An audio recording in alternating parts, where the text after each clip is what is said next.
in my soul.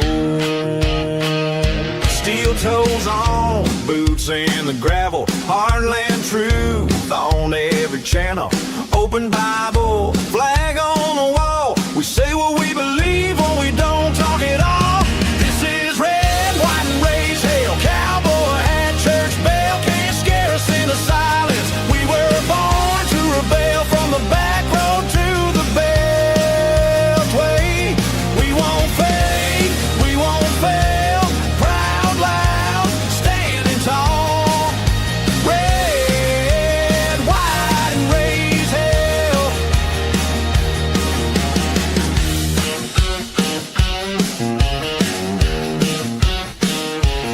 We back the badge, we guard the border. We love our guns and law and order. They try to shame every word we say, but we don't bow down, we just press play.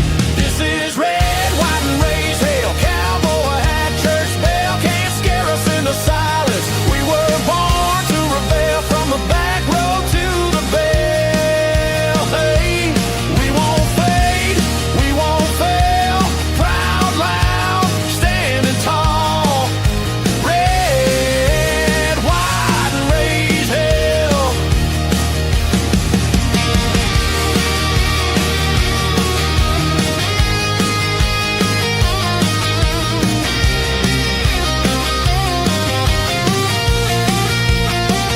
You can cancel the show, but not the crowd. We're still here, still talking loud.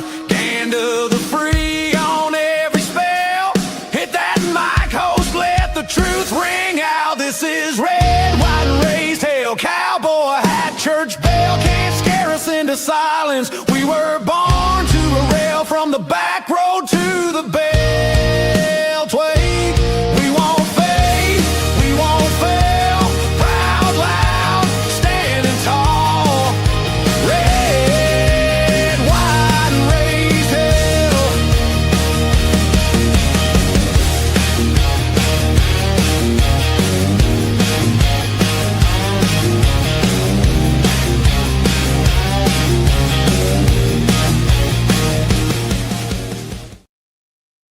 All right. Are we live and are we rocking and or rolling? I guess technically that's not rock and roll. That's more country. So maybe we should go that way. But good morning. Thanks for being here. Let me see if I can find myself live on that screen. Yeah, there it is. I think we're good. We have started something a little bit new today, and I just got to make sure it's all working. So let me get into the chat immediately and make sure that we're all good. Everybody can see me and hear me okay? Chatters? Let me know if we are all systems go. I had to change streaming. Well, I didn't have to. I chose to change streaming platforms today because I've been having too many hassles with some of my guests. Crapping out, not being able to see, not being able to hear, whatever's going on. And so I switched over to a different one today, and that might, that whole learning curve thing. Yeah, I'm trying to make sure that it is smooth as possible. DB Jones says, yes, all good. Sarah says, thumbs up. Macromia, all good. Happy birthday, President Trump, says Charlie, the politically incorrect mechanic. Marty says, seeing and hearing us well. Thank you. That's awesome. Do me a favor, you guys. If you're all watching on Rumble, which is where I want you all to be watching, do me a favor. Check the YouTube channel and check Facebook, strictly speaking, unfiltered Facebook page, because it should be live streaming to all three locations at the moment. And I just want to make sure it's working, quite simply. I don't know if I trust it unless somebody can verify it for me. So do me a favor and check up on there and let me know if it's working on all of the channels that we are streaming to this morning. So yeah, good morning. Happy Monday. It is 6 minutes after the hour as we get rolling on this 16th morning of the second month in the year of our Lord 2026. What do you say we do the inspirational quote a day calendar?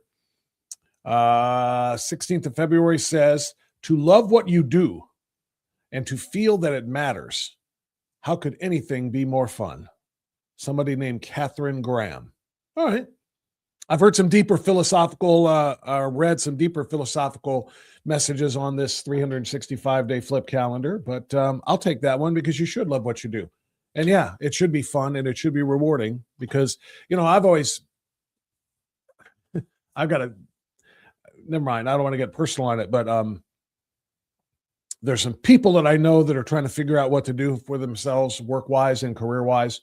And I've always said this: you are literally going to spend half of your adult life at that job. Half of the time that you are awake, you will be at that job. If you break it down from 24 hours in a day, 8 of them you spend unconscious, generally speaking. 8 of them you're asleep.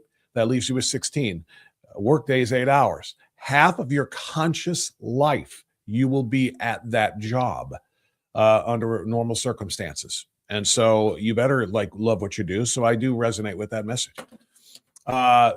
Anyway, good morning. I see Pete. Good morning, Pete. Good to see you. Granny and Marty and Jimbo. Lindy, good morning.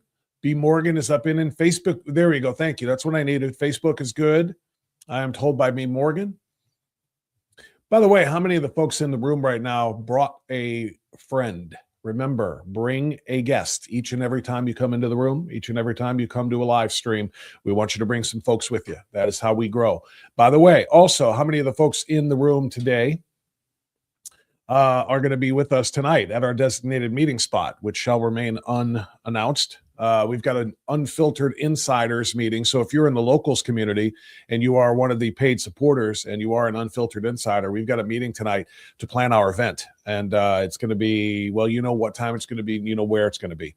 So that, by the way, has been announced on the locals community again, just as a refresher from last Wednesday. So we've got to get together tonight and work on our next strategy session. Like I said, this is the show. Locals is the war room. If you have not yet gotten into the war room, click that red join button underneath. It's underneath the video, and obviously it's right next to the bell. Hit the bell too, and that's right next to the tip jar. You hit the tip jar too. What the hell? There's also a Rumble Rants tip jar. It's got the $sign next to it. Oh, you know what? Was reminded of this. Sarah's correcting Charlie on happy birthday, President Trump. I think he was being facetious. Thank you, Charlie, for the all 3 streams working message. I think Charlie was being facetious when he said happy birthday, President Trump, because today is President's Day, and President Trump is our president. And I think that's probably what Charlie meant. See, there it is. There it is. He was just being a little bit silly with it. But Sarah said, President Trump's birthday is June 14th. President Lincoln's is February 12th. President Washington, February 22nd. And so here we are right in the middle at February 16th. And this is President's Day.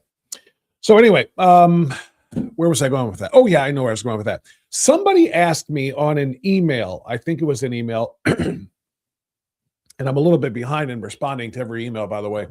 But somebody asked me in my email last week, Bob, I want to donate, chip in, tip, whatever, the Rumble Rants button and the tip jar and so forth that you see underneath the video there and underneath the chat. But they got a message when they clicked one of them, and I don't know which one because I don't do this. I haven't done this. I'm obviously on the show. So, but they said they're getting a message that says, randomized, like as if you drop in a tip to support a show that you like, which is how this is done on Rumble. This isn't like exclusive to the show. It says randomized, and that would mean in the mind of the person who sent that to me, it means, what does that mean? That money can go randomly to any Rumble live streamer? Because I don't want it to go to any Rumble live streamer. I want it to go to Strictly Speaking.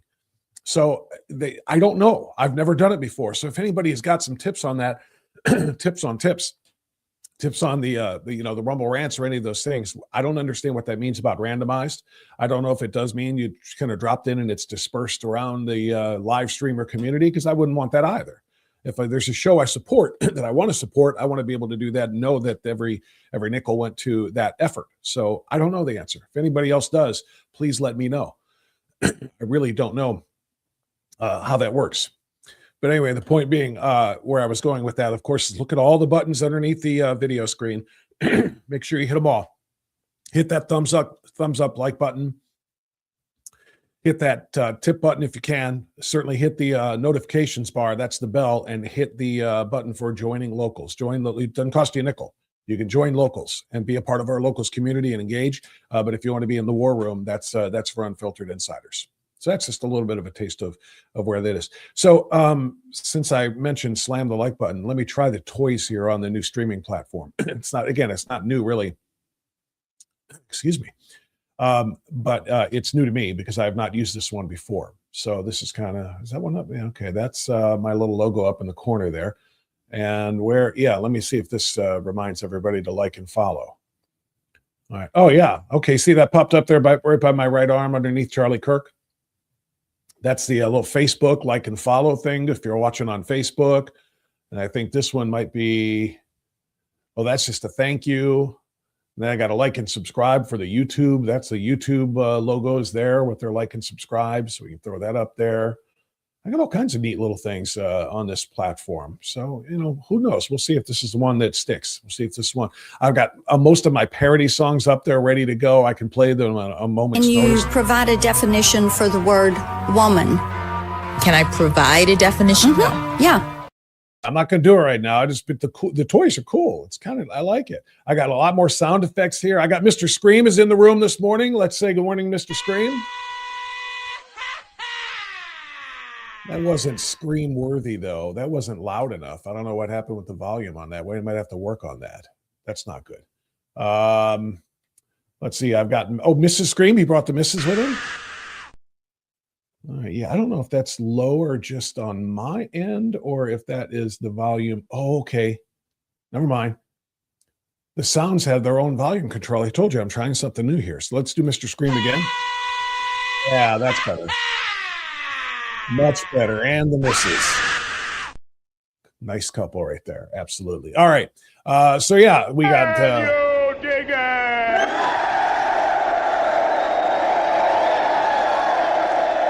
very, very, very happy. And after I play a clip of AOC today, I can easily go to hell. What? Go to hell. What? Go to hell. Yeah, I can do that too. So the toys are all out there. So I'm going to have a little bit of fun with this morning and kind of work on it. Senator Moreno coming up in an hour and 15, I guess now. He's going to be with us at about 8:30 live from DC. And I'm very much looking forward to this conversation. Bernie Moreno delivered a master class last week when questioning in a Senate hearing, when questioning Keith Ellison and some of the other lunatics on why it is they support illegal immigration so much. An absolute master class of questioning and then not allowing them to filibuster and not allowing them to dodge and change the question and so forth. Hell, I may just want to start with that because I was so impressed by that. It's one of the reasons I wanted to have him on. I actually messaged Senator Moreno, I don't know, Thursday, Friday. Yeah, it was Thursday. And I asked him if he could come on Friday, and he was unable to on Friday. But I said, hey, what about on maybe Monday? And sure enough, he delivered. But Bernie Moreno delivered, like I said, a master class. And I want to give you just a piece of it before I give you some of the idiots that we're going to yell go to hell at, including AOC and including Hillary Clinton, who said some quiet parts out loud. And all right, Bernie, where are you? This the one? Yeah, I think this is the one. Okay, here we go. Let me share this. This is Senator Moreno in the in committee on. I want to say this was from Thursday. But here's Senator Bernie Moreno questioning Keith Ellison and others about, well, what continues to be the number one story in America. I know President Trump wants the story to shift to some other things, including the great news on the economy, including the jobs report, including the fact that we now have the lowest inflation in the last 5 years. That includes all 4 years of the Biden administration, of course, in which we had Bidenflation. I know he would love to, kind of pivot the conversation to that. But the immigration issue continues to be number one. Excuse me. The immigration issue because of ICE, the immigration issue because of, obviously, because of the DHS not being funded right now, because ICE won't take off their masks and do all the other 20 different ridiculous reforms that the left wants them to do, which basically would abolish ICE altogether. Anyway, so it continues to be the number one issue in the country. And Senator Moreno went off on it here in the best possible way, because he humiliates these people without raising his voice and just simply expressing, I think, what people, what most people are asking. So let's pop this up here. And this is Senator Bernie Moreno going to work, cooking, as they like to say in the younger generation. Watch Bernie cook. Thank you. Mr. Nisko, I'll start with you. Just a basic question, just to kind of level set. We can have the three of you just answer decently quickly. Do you think that people who are here in this country illegally, meaning they either entered illegally or overstayed a visa, should be deported? Yes, simple yes or no. The rule of law, yes. Mr. Ellison? Do they have an asylum petition pending? You get your microphone. If they have a pending asylum petition, I think it should be heard. If they have some basis for their presence in the country, I think ordinary due process should take place. Yeah, it's just from my perspective, simple. I'm not a big shot lawyer like you. Just a quick question. If you enter the country illegally or you overstay a visa, should you be deported? My simple answer is, sir, it depends. Okay, so if somebody breaks into your home, should they be arrested for breaking and entering, or does it depend? It's an entirely different scenario. How's that? Because immigration is essentially a civil, and the breaking into my home is a criminal matter. Oh, okay, gotcha. So if there's laws that should be enforced, so we shouldn't enforce civil violations? We absolutely should enforce them. But you just said that it's a civil matter, so it's different. So if somebody you enforce creates civil matters. So if somebody commits a civil infraction, it shouldn't be enforced? It should be. Okay, so they should be deported. No, they should have due process that is associated with their petition. So Okay, for example, so the act of entering the country illegally, you think we should say, well, did you really do it or not do it? It's pretty obvious that they did, right? well, I mean, it would depend on the facts of the situation. And then they might say, I just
gave you the facts.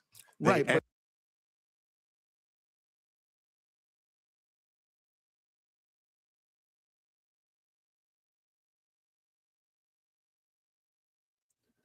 Wow. Damn it. Okay, sorry. I muted I muted my mic to clear my throat while Bernie started talking and never turned it back on. My apologies, everybody. So I'm going to have to repeat everything that I just said. And thank you to my wife, by the way, who's got the day off for President's Day, who just came into my studio and said, "You're muted," which she would like for me to be most of the time muted, not speaking. But thank you for the update. I'm sorry, everybody. Had that morning froggy throat going on. I had to clear it. So anyway, what Senator Moreno just did there, and this is so important, what Keith Ellison, the Attorney General, which is referred to as the top cop of the state, whoever the Attorney General is, Pam Bondi, for better or worse, and I'm not a fan, is top cop in the country. Top cop in the state of Minnesota is Keith Ellison. What Bernie Moreno has done here is pigeonholed him. He has made him sit there and stutter and stammer back and forth between what he has to say and what he wants to say. What he has to say is, yes, civil infractions must be enforced as well. civil laws and civil violations must be dealt with. Okay? But he doesn't want to. He doesn't want to. He wants to say, no, we shouldn't be prosecuting anybody or deporting anybody who is here on a visa overstay or who came into the country illegally. He doesn't want that. And so he's like Bernie Moreno is just cooking him because he's making him dance.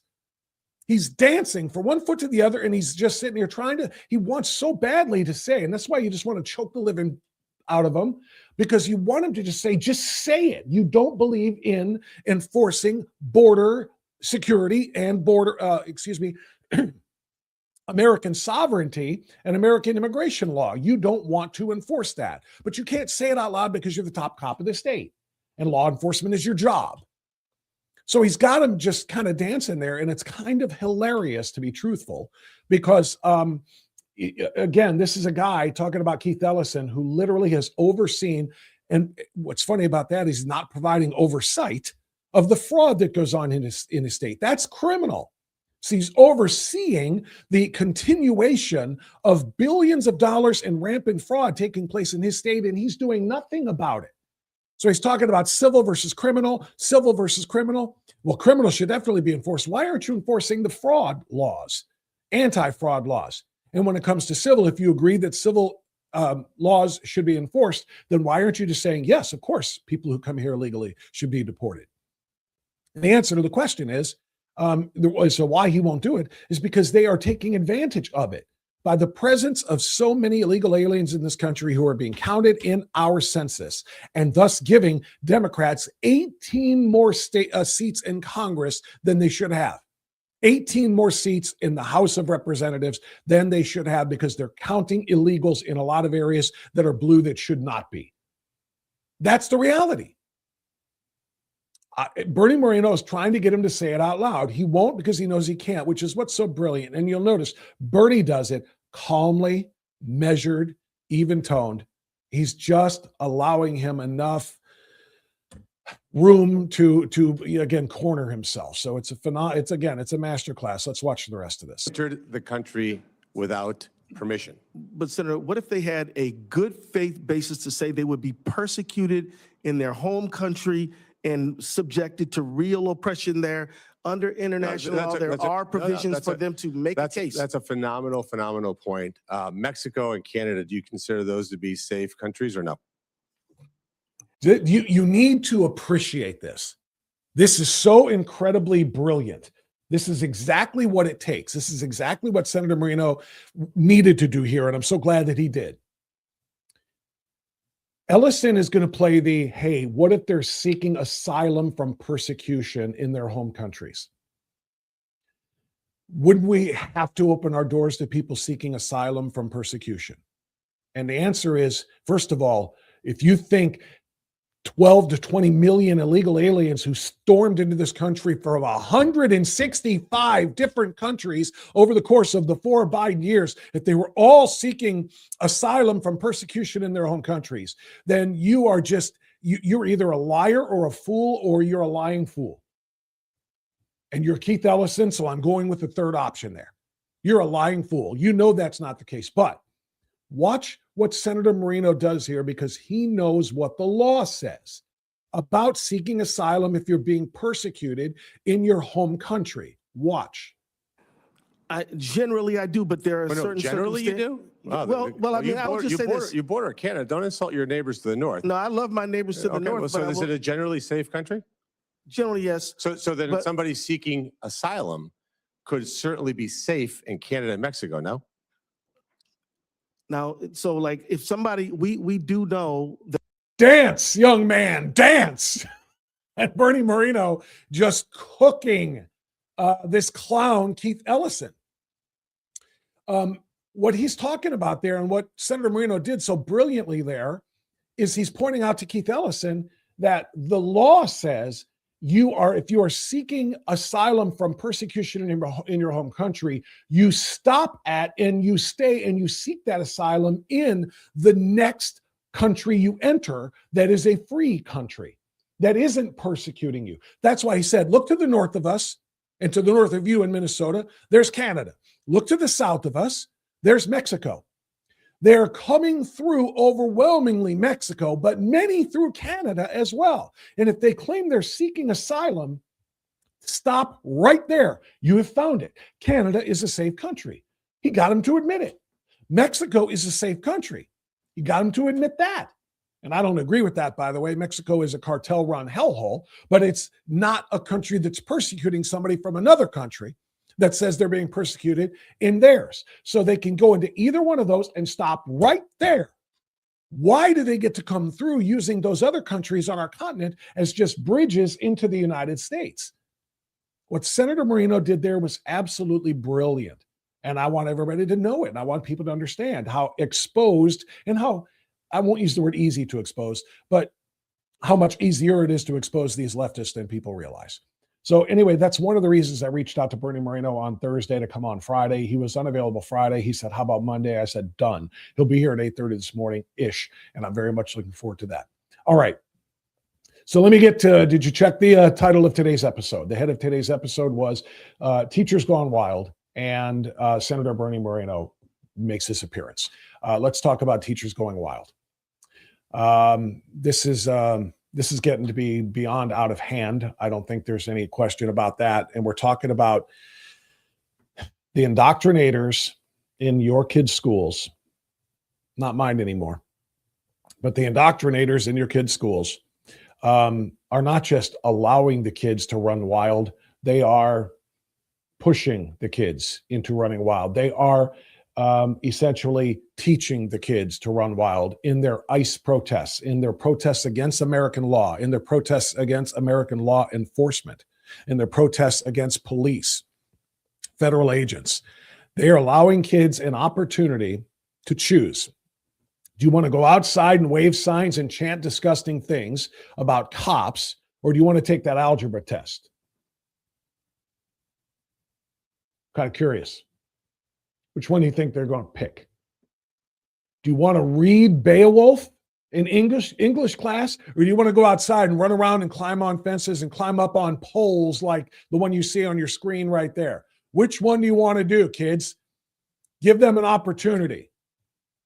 They're teaching these little monsters to be little monsters. They're teaching these little kids and these young pre-formative idiots in junior high and in high school, as well as in the elementary schools. They're teaching them all basically to be good little anarchists. You don't have to believe in the rule of law. You don't have to believe in and follow societal rules. You know, I did a video about this last week in which I asked a very important question, I think, and that is teachers. And I remember when I was a classroom teacher, 6 years, I did this. I had pretty firm rules in my classroom. You know, my former students will tell you. I had pretty firm rules. You break the rules, you suffer the consequences. I monitored halls. And if you broke the hallway rules, you suffered the consequences. You see, when I was teaching, well, to be truthful, there's a reason I left after 6 years. I saw where we are today coming down the line. 25, 30 years ago, I saw this coming. That's reality. I had some older veteran teachers at the time who were 20, 25 years in, who were too close to retirement, who couldn't get out. But they told me as I was 4 years in, 5 years in, if you can get out now, because this is coming. We are going to have no control over these students at all anymore, over discipline, over actually, you know, our classrooms and so forth. And he was right. They were right. That's one of the reasons I got out. I saw the state of education coming to where it is. But my point is, I don't want to dwell too much on that. My point on that is this. These students today are being taught that the rules that we used to have to enforce in our schools don't matter. When teachers allow and encourage students to go out there and protest against the law enforcement agents, and therefore, by extension, protest in favor of the rule breakers, i.e. the illegal aliens, they're basically telling them that rules don't count. And there will be people who support you if you're a rule breaker. So what I want to know, what I asked on the video last week is, when they come back in from climbing on these flagpoles like this and doing their damage, what makes you think they're going to respect your rules? How are you going to control your classroom? You've told them that rules don't matter. You've told them that law enforcement agents don't matter. You've told them that the authority figures The authority figures don't run the show. Because guess who the authority figures are out there? Cops. They're paid to keep rule and order. They keep law and order and to enforce rules. You're telling them they don't matter by teaching these kids to go out there and protest. And what are we seeing, as you can see on the screen? School-led anti-ICE protests growing increasingly violent, putting children in danger, not to mention putting civilians and, yes, the law enforcement officers in danger. There are so many examples of this. Here are some of them. Earlier today, and this is from, I don't know if I have a date on this. Yeah, I do. It's the 13th. So this would have been, what, Friday, I think? In Aurora, Illinois, political indoctrination turned into assault over a man exercising free speech with a MAGA flag. The man was hit multiple times with rocks, water bottles, and even shoes thrown at him.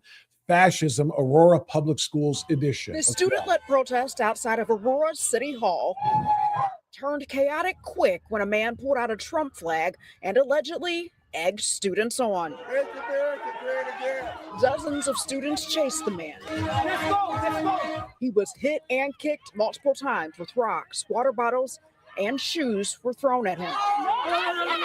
After several minutes, volunteers, including an East Aurora High School dad who doesn't... Mind you, these are students. These are teenage zombies.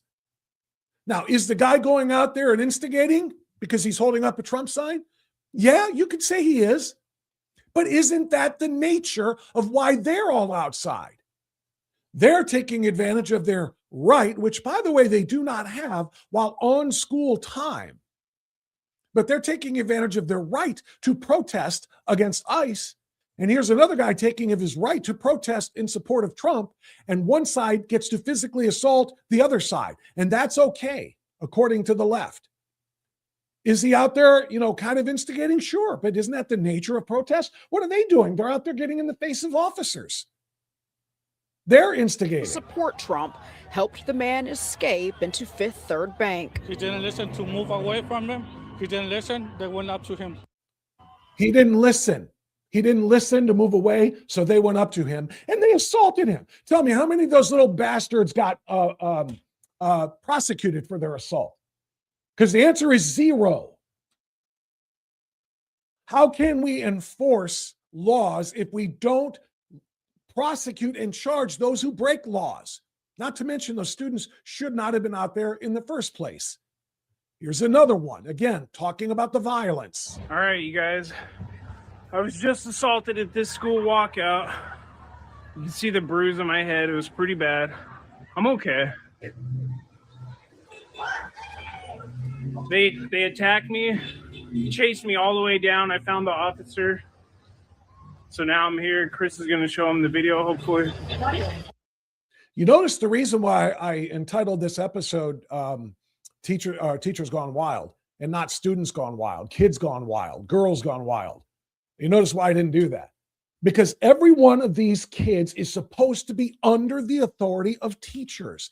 If they are running wild like this, the teachers have no control, and every one of their happy little left-wing asses should be fired.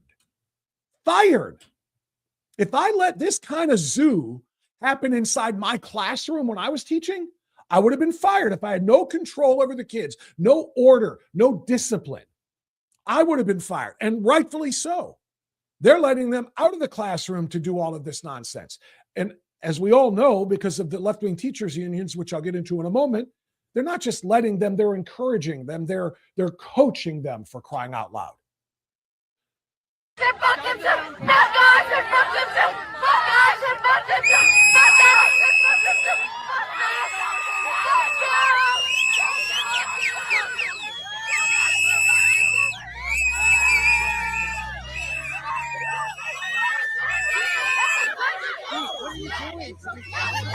Is it even possible to dispute the caption of this post from Gunther Eagleman?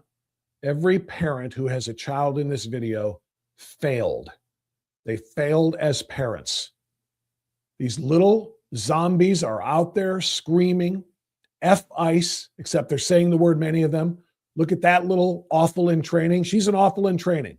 angry white, actually she might not be white, but angry white female liberal. She's in training. There's no question about that. Look at her. Look at her. I got so much more. Counter protesters, again, protesters, just like the ones who are actually out there holding the F-ICE signs, counter protesters assaulted at a school in Washington. 3 arrests made, 3, as the rabid students assaulted police this time. The parents of these leftist children have failed them. Hey, at least they're not on the road.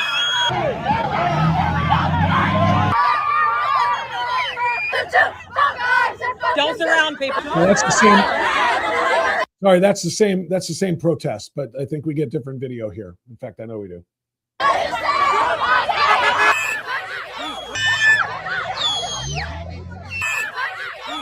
Those are punches.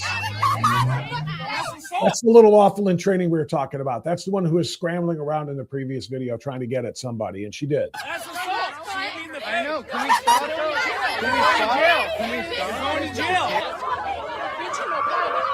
I was putting my hand in the middle of it, and she. Okay, so what was she wearing? Help me with that. Somebody assault Danny? She assaulted me and Danny. Are you okay? Yeah. Can I see your head? Press charges. I would.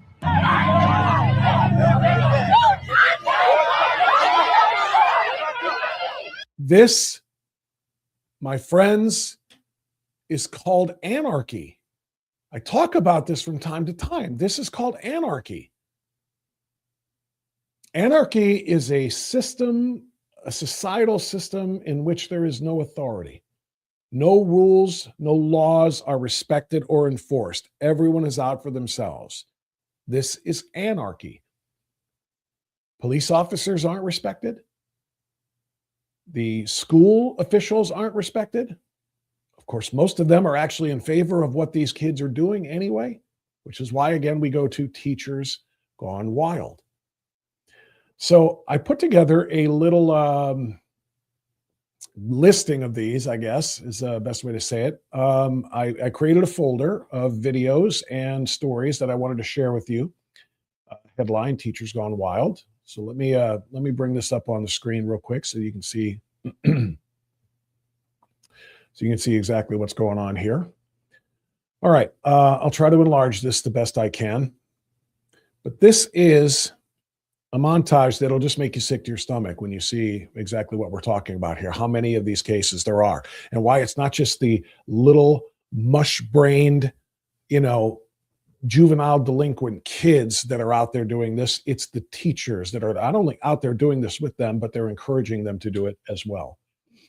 First one is Olentangy Shanahan Middle School, under fire for no advance notice to parents, especially after a violent February 4th incident at Delaware Hayes High School where pro-ICE student was attacked. We covered that one at the time. Did the school violate Ohio law? This is one of Jack Windsor's posts. Did Olentangy High School or Middle School violate the law by not informing parents and getting permission slips signed that said kids are allowed to go outside and participate in a political protest event? The short answer is yes, they did. They violated the law. I don't have video for that one, so I'm going to move on to the next one. Today, students at my high school says Danny Spud in Chicago held an anti-ICE protest. I was the only one that decided to hold a sign that said, "I love ICE." Instead of allowing me to express my opinion, I was assaulted just for standing up for law enforcement. Now, this kid, again, like the gentleman in the previous video, this kid is more or less an instigator. But again, you have the right to instigate at a protest. If you are allowed to protest and say, "I love steak," somebody else is allowed to hold up a sign that says, "I'm a vegan and you're a murderer because you kill animals." I don't care what the issue is, right? I like Ohio State. I like Michigan. I like Cleveland. I like Pittsburgh. Countering points of view are allowed to be heard without somebody being assaulted, right? It's the nature of the protest and the free speech and the free expression. So this kid is going to seem like the agitator, but what he's doing is saying, I'm not going with the rest of this crowd of my classmates that hate law enforcement. I support law enforcement and I want them to know it. Watch. We support ICE and law enforcement. I support ICE. I don't know what's crazy about this. Yeah, I'm going to punch you. You're gonna punch me? Yes. And you're gonna get in trouble for that. Okay. Whoa. Chill out, bro. I stand for my beliefs. I'm gonna peacefully stand here and support my beliefs. I support ICE and law enforcement. Peacefully fuck yourself. Whoa. That's against school code. No swearing in the school. They're on their way there right now. We also have students walking out of the building as well, starting their protest. I support ICE and law enforcement. Am I allowed to stand here? You are allowed to. Okay. I'm allowed to have this sign too, You're like everyone allowed else? to have Okay. part of the protest. I just stand for my beliefs, you know, like this is okay. We support ICE and law enforcement. Okay. So as you can see, he did get assaulted. He got punched once again. 0 consequences for the individual who assaulted him. It's just like the nuts in Minnesota that were out there attacking all of the federal agents. No accountability, no zip ties. In this case, no, you get to the office, in the assistant principal's office, you're on suspension. Nothing. Nobody cares because they're on the side of the lunatics. This is what the school administrators want. You think we're just getting started. This is the 11th now this one is from January 26th. This is a good 3 weeks old. But this was the 11th anti-ICE walkout of a high school in the last 9 days. At the time, a dangerous Marxist-Leninist organization with a large foothold now in our schools called the Party for Socialism and Liberation, PSL. This is what they do. And this is what apparently is okay for the school administrators.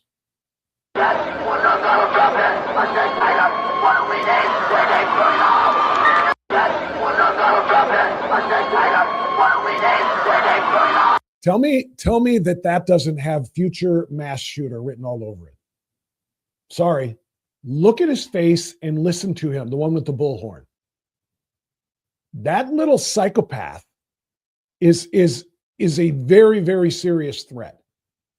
And whether it's now, I mean, can I zoom in on his face? No, I guess I can't. Whether it's now or in the very near future, that's what we're talking about here. And that's just a prediction. It's not an accusation, but a prediction. But you can see the stuff that they sent these kids out there with, the signs and so forth that they sent these kids out there with. Okay, now we get to the real heart of the matter. When I talk about teachers gone wild, not just kids gone wild, students gone wild. Now we get down to it, right? Double check my new system here to make sure you're seeing this okay. Yeah, it's a little small, but I'll enlarge this for you. Corey DeAngelis, and we did a full hour on school choice on this program back when I was just doing a simple hour a week video and dumping it onto Rumble. Corey DeAngelis posted this one. This is the Florida Teachers Union. Okay? Teachers Union. Saying that children protesting immigration enforcement is not only okay, it is not only is it not it just okay, it's not just encouraged, it's required, as in mandatory. These are socialist teachers and socialist teachers unions, and they need to be exposed. Listen. Florida students are confronted with videos of ICE raids, of families being torn apart, and of Americans being murdered for using their constitutional rights. They respond. They organize. They speak out. And they do what American students have always done in moments of injustice. They stand together and demand safety for their peers, their families, and themselves. In that response, they stand together and demand safety? Did anything on the streets of Minnesota look safe to you? And everyone, I wish I could just do a facial recognition and ID every one of these socialist bastards in charge of the classrooms of America's kids. Every single one of them should be fired and prosecuted for contributing to the delinquency of a child or of children. Because that's what they're doing. They are creating the little zombies that I was talking about. Counting on them. counting on them to go out there and do dangerous things in order to protest and counter law enforcement. Training them so that when they turn 18, immediately they will rush to vote for socialists like Zoltar and Katie Wilson and the rest of the 43, I think, different socialists won elections in last year, or I'm sorry, last year. This is what their goal is. And that's why every single one of them should be run not only out of classrooms and out of being in control. None of these they shouldn't be allowed to scrub the crap stains out of the toilets of a freaking school, much less be in charge of the kids inside that school. They shouldn't be allowed near a school. While framed by some politicians as radical, is rather reasonable. It's rational. And in a moment like this, it is required. There it is. That's the line.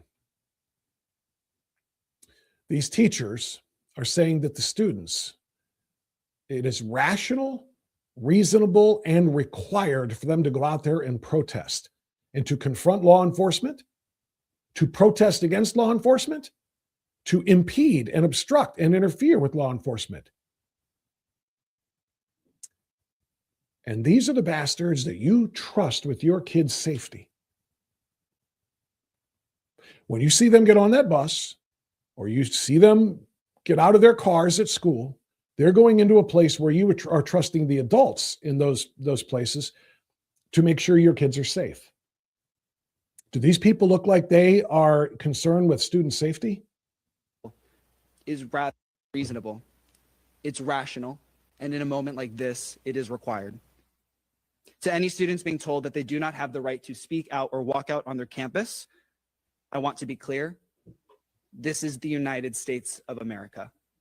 You do not shed your First Amendment rights when you step foot through the schoolhouse floor. Can you believe that? You do not shed your First Amendment rights when you walk through the schoolhouse doors. You know what? You sure as shit do. There are rules in school that don't exist in other places. If I go outside and I start speaking and preaching using the F-bomb every other word, I've got a First Amendment right to do so. You do that in schools, your A is suspended. Your speech, your expression, your rights to assemble are absolutely limited when you're in school and on school grounds, because this is how we avoid that A word again. Anarchy. If we don't have rules, we have anarchy. If we don't enforce rules, we have anarchy. This teachers union is literally saying no rules. The kids can do whatever the hell they want. Would you send your kid into a school knowing that it was basically Thunderdome?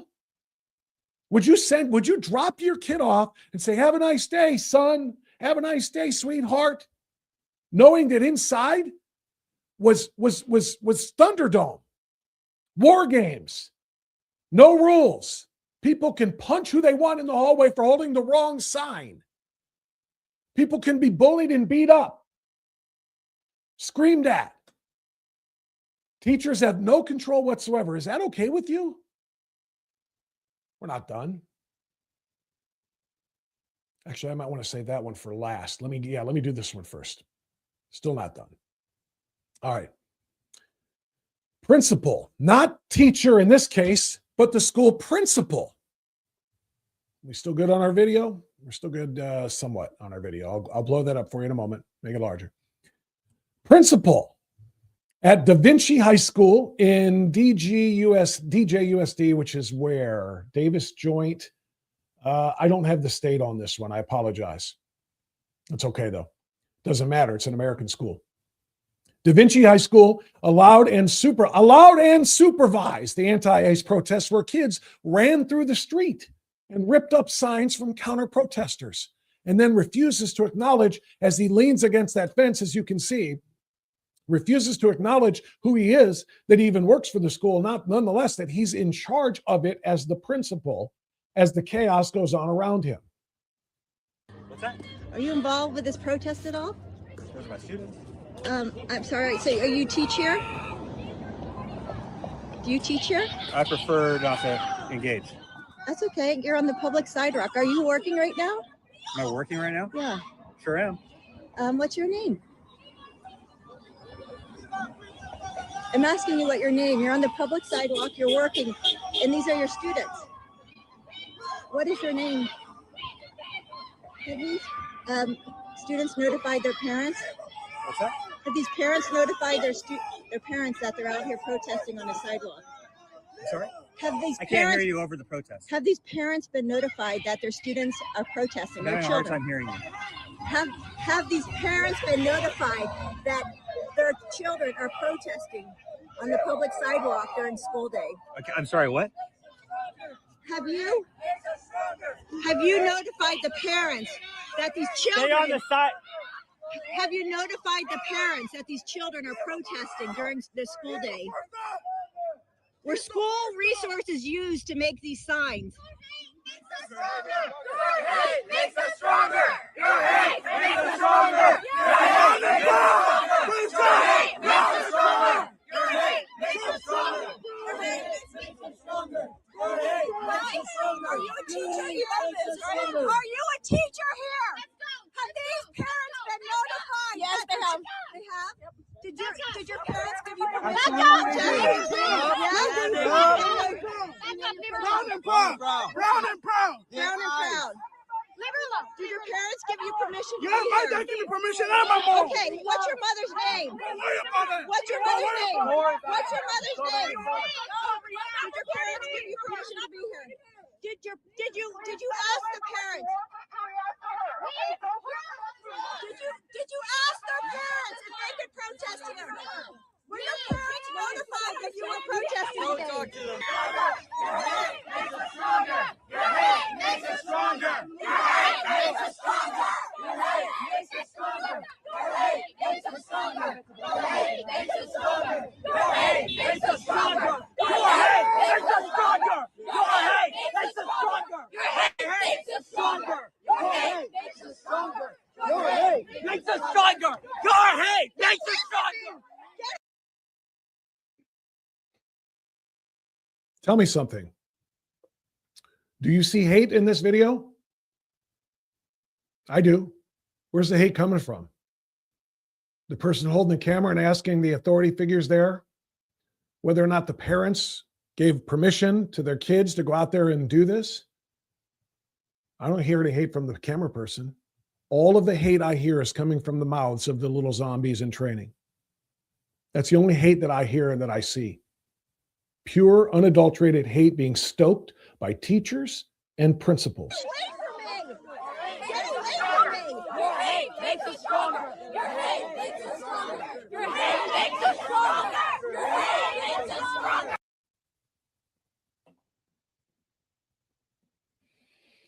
Take a good look at this, you guys. That's our future. That shit is going on around the country. Here in Ohio, up in Minnesota, in California, in Illinois, in Washington, it's going on everywhere. That's our future. What are we supposed to do? If we don't fight, and I'm not done, by the way, I'm just a little overwhelmed. If we don't rally and organize and come up with a strategy to keep control of Congress and then to change the laws regarding the census and counting illegal aliens, and if we don't support law enforcement and allow them to go out there and do their jobs by holding protesters who are violent to account by charging every last one of them, and then extending charging teachers like the ones in these videos with contributing to the delinquency of minors, putting children in harm's way, child neglect. There are so many different ways to deal with this. And to bring it under control, we have to organize, though. And we have to become louder. We have to be more widespread in our messaging. We have got to reach more people. We've got to present a united front here. We need lawmakers to change laws. And we need law enforcers to literally start locking people the hell up. I wish we were done, but we're not. We're going to go back here. Let me get the next one on the list. I think I've got two more for you. This one is not a video. This is just a reminder. It's similar. Oh, Lordy, there's three more. This one is just a reminder. And again, I don't know if you can see that very well. I'll read it to you. The nation's largest teachers union, the NEA, that's the National Educators Association, Education Association, passed an anti-ICE resolution at their annual convention 7 months ago, before Minnesota really even, took off. It commits to help students, quote, organize against ICE raids and deportations and against, quote, Trump's policies. This is from the National Education Association. If I have ever said these three words louder than this before, I want to top that now. Homeschool your kids.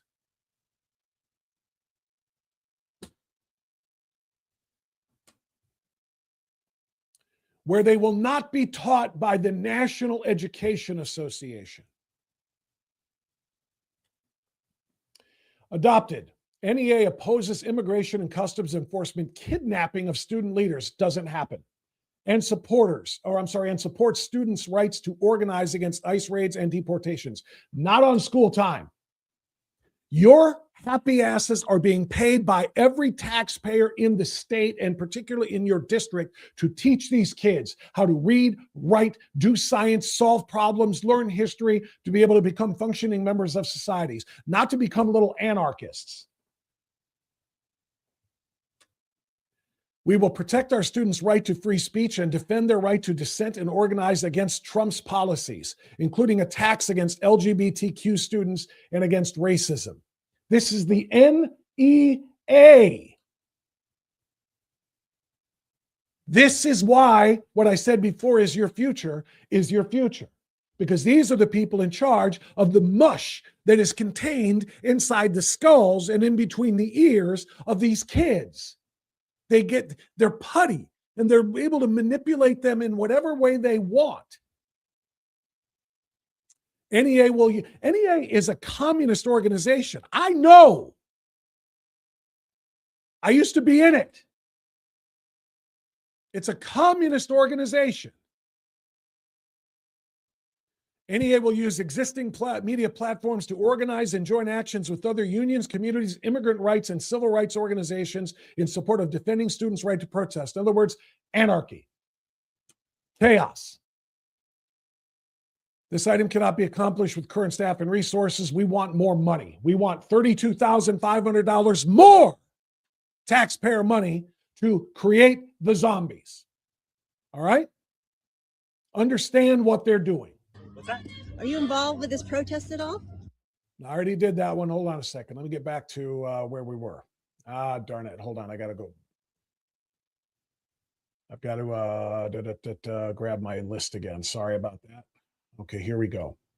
This one, actually, like I said, I had two more. So this is the last video version or video one that I want to share with you. And then I'm going to give you an even worse situation. Okay. This one was posted by Libs of TikTok. This is Joseph Park. Joseph Park is a teacher at Waukegan schools. He suggests he will teach his students that ICE are murderers. That's who law enforcement officers are. Murderers. Would you want this person teaching your kids? His school is tagged, so you will see the responses. If you're not following me on X, by the way, I post these things and I repost and share these things as well. So follow me on X. Just look for Strictly Speaking with Bob France. You'll find it. And do exactly what Libs of TikTok is talking about here. Contact the school. Respond here because the school is tagged in. They will see the responses of the people. But listen.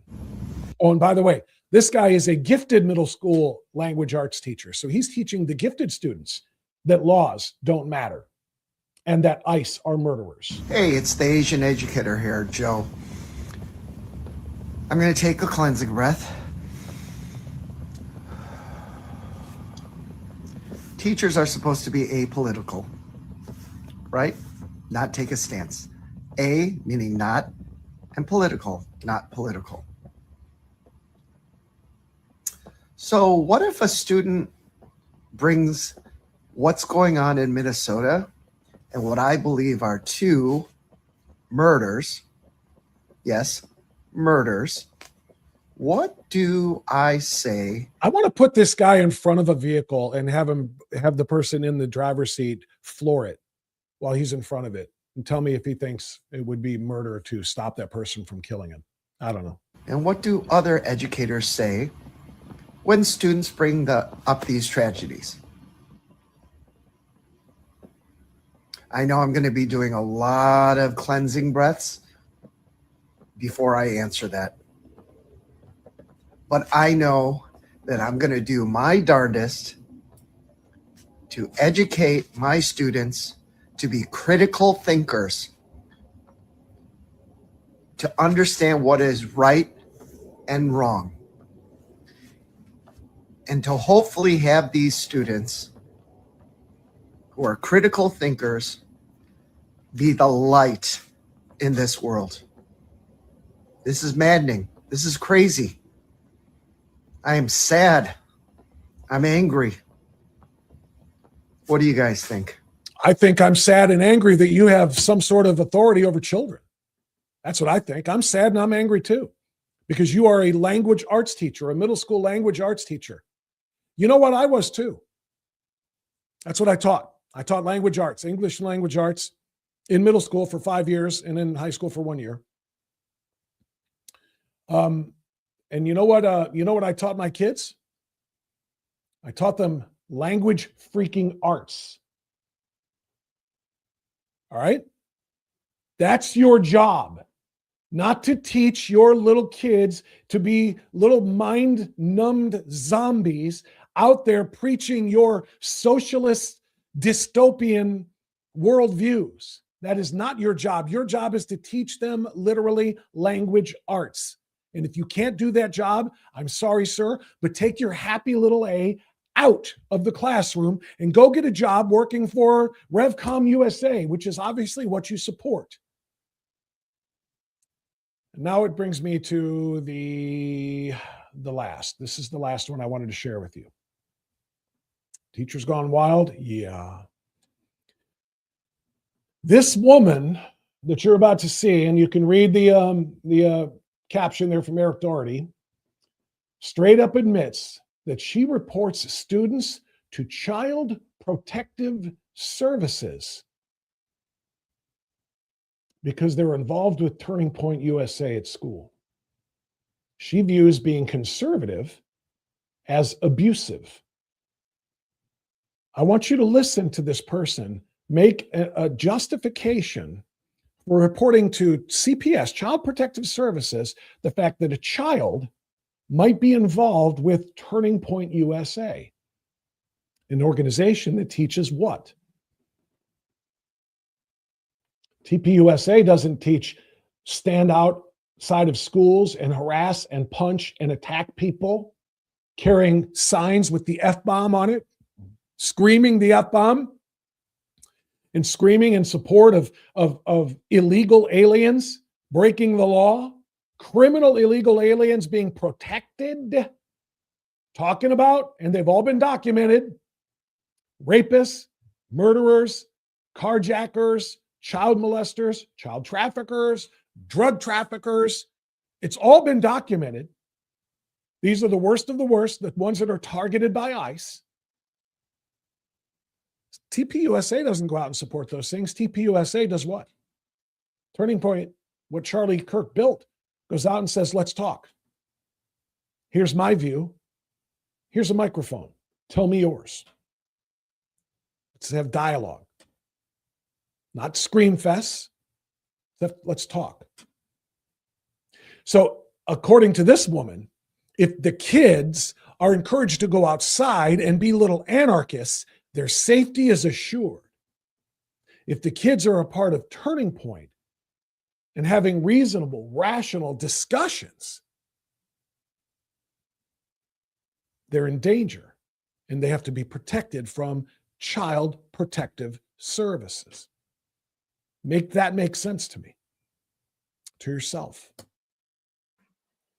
Good evening. I'm going to go off script here and say congratulations, Dr. Newsom. And in the announcement of your position, it was said, we hope you will be more inclusive. I agree. I would like the anti-racism statement returned. In December of 2025, Turning Point USA hosted an event marketed to high school students with food and beverages advertised as an incentive for attendance. While community building opportunities for students are important, this event raises serious concerns related to student safety, parental rights, and governance oversight. Event materials indicated that adults, including parents and legal guardians, were not permitted to attend and that supervision would be provided by unnamed volunteers. Excluding parents and guardians from a student-focused event creates a lack of transparency and undermines established best practices for youth safety. School-affiliated or school-adjacent activities should adhere to clear supervision standards, background check requirements, and defined accountability structures. I am also concerned about a potential conflict of interest involving Board of Education members serving as guest speakers at this event. Board members are entrusted with fiduciary and ethical responsibilities, and participation in events targeting students, particularly when parental access is restricted, warrants careful review to ensure compliance with district policies, ethics guidelines, and public trust obligations. Students are widely recognized as vulnerable population. They are in critical developmental stages and especially susceptible to influence. For this reason, safeguarding measures, parental involvement, and transparency are essential. All Board of Education members in this room are mandated reporters under state law, as I am. Based on the circumstances surrounding this event, a report was made to Child Protective Services. All of this was provided along with. Thank you for your comments. So that beast thinks that putting children or allowing children to be at a TPUSA meeting puts them in danger, and that parents need to be notified if their kids are part of TPUSA or attending a TPUSA event or are stopping by the booth or the meeting to see what's going on there. I'm okay with that last part. Yeah, parents should probably be notified if kids join clubs. I don't think they have to. I never told my parents I joined the chess club when I was a senior, but whatever. And by the way, I've never played chess in my life. I just wanted to be a part of the club. I got my picture in the yearbook at a chess match. I didn't even play. Didn't matter. But she literally just sat there and said that all of these safety precautions need to be adhered to for kids to be a part of this dangerous Turning Point USA event. Not one single word about safety of kids when they're being allowed to storm outside of their classrooms, encouraged to storm outside the classrooms and the buildings, to go outside and harass people and to chant foul language and to demand an end to this horrific law enforcement thing that we see happening. Law enforcement should not happen. Laws should not exist. People should be allowed to be free. No one is illegal anywhere. That's the mentality, and that doesn't put children in harm's way. We should call CPS, Child Protective Services, when Turning Point USA shows up on campus. That's the message. What you're seeing, and what we are seeing, is manufactured chaos for the purpose of upsetting people who hate chaos. And generally speaking, people, we all hate chaos, don't we? I mean, nobody likes seeing the videos of the anarchy in the streets. Nobody likes seeing the chaos of the LA riots. Nobody likes seeing the chaos of the summer of George Floyd, police precincts burning to the ground. Nobody likes to see the chaos of what's going on in Minnesota now or has been for the last 2 months. Nobody likes to see chaos. People like, generally speaking, people, big writ large, like order. They like things to be orderly, and with good reason. So what has happened here is the Democrat Party has decided to create chaos in as many places as they can. And then throughout the course of the next 9 months, between now and November and the midterm elections, they'll say, if you want an end to the chaos, vote for the Democrats. You notice this chaos only happens when there are Republicans in charge. And you know what? Be damned if they're not right. The chaos happens when the Republicans are in charge. And that's their message in this midterm. But the reason why chaos only happens when the Republicans are in charge is because that's what the Democrats create in order to make sure the Republicans are no longer in charge. These are the people who start fires and wait for the call, and then they go around the back of the building and put on their firefighter outfit and come to say, I'm here to rescue you. I'm here to rescue you. I'm going to put that fire out. I'm going to be the hero. Aren't you glad I was here to stop that fire? You should probably give me some kudos and maybe some control. I'll make sure no more fires are lit. That's what they do. They're arsonists putting on fire hats and going and convincing people that they're heroes. I'll give you another example. This is one that I saw over the weekend. Actually, my son saw it first. He said, so, can you believe she said it out loud? And I said, who said what out loud? Son, what are you talking about? And he said, Hillary Clinton. My son is a phenomenally driven conservative. He's 22 years old.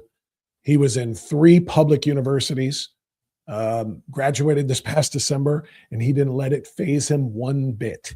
Not one single bit of the wokeism and the leftist crap that he had to endure in universities. And he transferred a couple of times for football, by the way, if you're wondering why I was in 3 universities. It's a thing now. But 3 different public universities. He's heard professors and students, all left-wingers for the last, 4.5 years, 9 semesters. And he came out of it just as conservative as he was when he went in, which is amazing. Anyway, he's the one who said, Hillary, Dad, you didn't see? And I said, no. I said, I know where she was.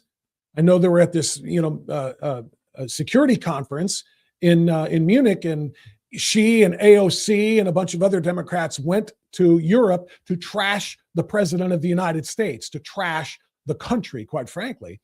But I don't know what specific thing you're referring to that she said. And he told me, so I looked it up and found it. And I'll be damned if he wasn't right. Watch and listen.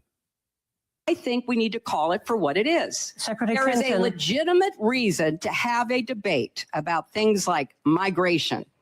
It went too far. It's been disruptive and destabilizing, and it needs to be fixed in a humane way with secure borders that don't torture and kill people. I think we. Okay, my apologies. That was the wrong Hillary Clinton clip. We can comment on that one just briefly, by the way. Humane ways that don't torture and kill people. That's going to kind of set the table for the clip that I wanted you to hear, which I did not load up properly. So again, my apologies for that. Let me find it real quick. It is extremely important that we do have this one. So, okay. Oh, you didn't get to see her there anyway. We didn't even load that one up yet. So no real apologies there. But I want to find this clip from Hillary, the one that my son did tell me about, because it is extraordinarily important. She was talking about the quiet part out loud that we're talking about. I think this one might be it. Yeah, this is the one. Okay, let me share this one with you. The quiet part out loud here is about the chaos that I was talking about before. Okay, and the arson set by the same person who goes around the corner and puts on the fire hat and comes in and says, "I'm here to save you." This is kind of similar to that. Listen, this is the one I wanted. More people. Oops, hold on. Got to get you on the screen, or get her on the screen. All right, here we go.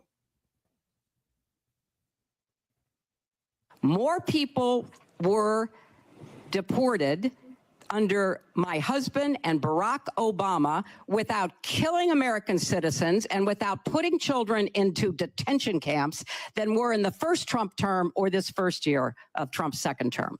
So I think it's important to look. Okay, we need to just break that down. She thought that was a flex. She thought this was, a slam dunk on the Trump administration, because her husband and Barack Obama got credit for more deportations than Trump even has. And they did it without having to kill Americans, she said. Let's take this in two parts. Number one, I thought no one was illegal on stolen land, you stupid son of a Hillary. I thought no one was illegal. I thought deportations were awful. Deporting people is inhumane. Why did you just admit that your husband deported more people than Trump did? Because I didn't hear you complain about it when you were a first lady. I didn't hear you complain about it when Barack Obama was deporting people and you were the Secretary of State. I thought deportations were awful. Stop the deportations. ICE out now. Your husband used, it wasn't called ICE at the time. It was called Immigrations and Custom, INS, Immigration and Naturalization Services. But it was the same thing. They went around deporting illegal aliens. Where was the outrage? Why weren't you mad? Now you're saying my husband deported more people than Trump did. Barack Obama deported more people than Trump did. Yay! Which is it, you stupid, hypocritical person? Which I'm trying really, really hard. I'm trying. Sometimes the unfiltered part really comes out. Which is it? Are deportations evil and terrible and bad, or are they good? Because you're celebrating them as if they were good when your husband and Barack Obama did it. And by the way, those numbers are vastly overstated because of what happened at that time. During Clinton and during Obama, they actually did have a more secure border, and they turned people away at the border. And then they called them check mark, check mark, check mark, tally, tally, tally, tally, tally. They called them deportations. It wasn't going into the community and gathering them up and deporting them the way Trump has to, because Bill Clinton didn't follow Joe Biden. Barack Obama didn't follow Joe Biden and 12 to 20 million illegals coming in at one time in a short 4-year span. They didn't have to go into the communities nearly as much. All right, so that's part one of the two-part response here. The second part is Obama without killing American citizens and without putting children into detention camps. Children aren't being put into detention camps now. Stop lying. I know it's hard for you. I know you cannot exhale without lying. When Hillary Clinton sleeps and snores, lies come out. When Hillary Clinton is in the hot sun and sweats, lies pour out of her pores. It's what she does. But that first part, my husband and Barack Obama deported more people without killing Americans. Why, Hillary Clinton? Why, radical left? Why did your husband and Barack Obama, your boss when you were Secretary of State, why did they not have violent clashes in the streets that resulted in people getting killed? Why? And the answer is when you are in power, when your party is in power and you're doing good things like deportations, conservatives didn't rush into the streets and blow whistles in their faces and push them and impede them and block in their vehicles and drive vehicles at them, or take guns into physical confrontations and altercations with federal agents, resulting in self-defensive measures being taken. Conservatives looked and said, oh, INS is out doing the job. They're turning people away at the border. Good. If they're searching for criminal illegal aliens in our communities and getting them away so that they don't harm our families, good. Rather than going out and obstructing and impeding and agitating, we sat back and said, thumbs up. I don't agree with a whole lot of your policies, Bill Clinton. I don't agree with a whole lot of your policies, Barack Obama. But if you really are doing something about border security and deportations, have at it. Now let's talk about this fundamental transformation of the country into a socialist, globalist hellhole. That's the kind of thing that we don't like that you do, and that was the hallmark of your entire presidency. Let's talk about Barack Obama. Let's talk about your attack on police. Trayvon Martin could have been your son. Police acted stupidly. We can talk about all of those things, and well, we're going to have worlds of problems, but we're not going to have problems with your deporting of illegal criminal aliens. We're not going to do that. We're going to be fine. That's why, Hillary, that's why deportations happened under your husband's watch and under Barack Obama's watch without anybody being killed, because we didn't oppose it and we didn't go out there and try to create chaos, which is back to the point here. That arson example. Anybody ever see the movie Endless Love? It occurred to me 5 minutes ago when I was talking about the arson example. That movie from like 1976 or 77 or something like that was actually about that. Kind of young, forbidden love, Brooke Shields and some other dude who weren't allowed to be together for one reason or another. The parents disapproved, something like that, right? And so the kid, the guy, it was like so, endlessly in love with Brooke Shields. He had to try to get in good with the dad or something like that. Anybody know what I'm talking about here? So he did what I just described.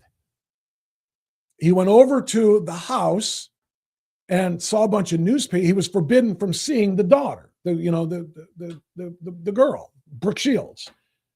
So he went to the house and set a bunch of newspapers or something on fire on the porch, trying to be the hero to come in and look at what I just did. I saved you from this burning house.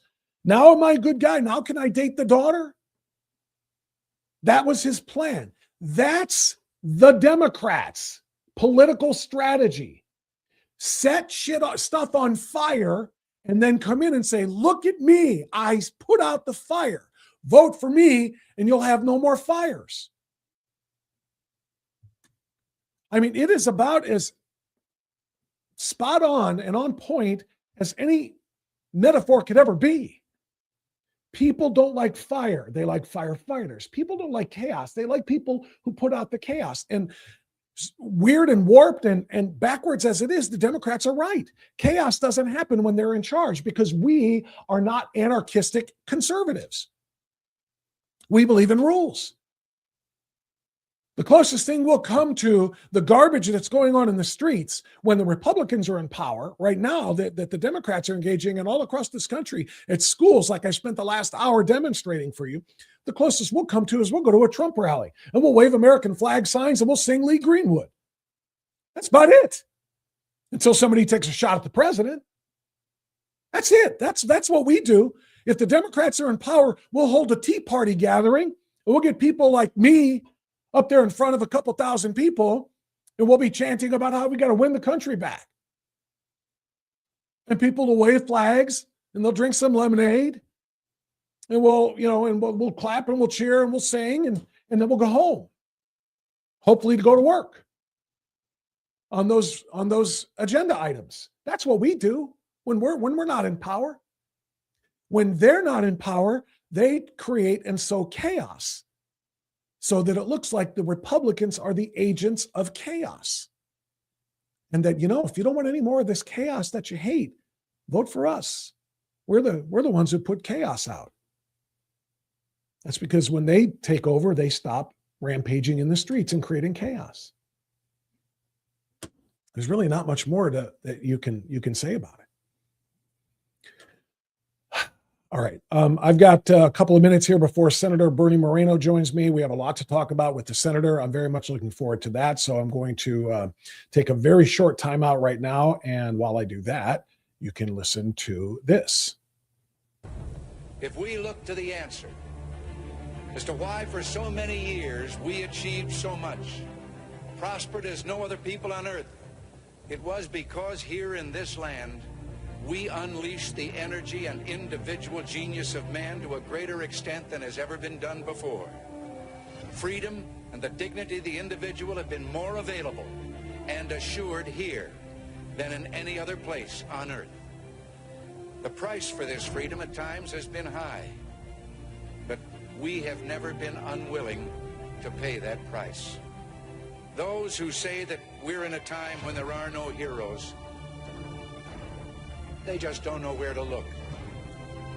The sloping hills of Arlington National Cemetery, with its row upon row of simple white markers bearing crosses or stars of David, they add up to only a tiny fraction of the price that has been paid for our freedom.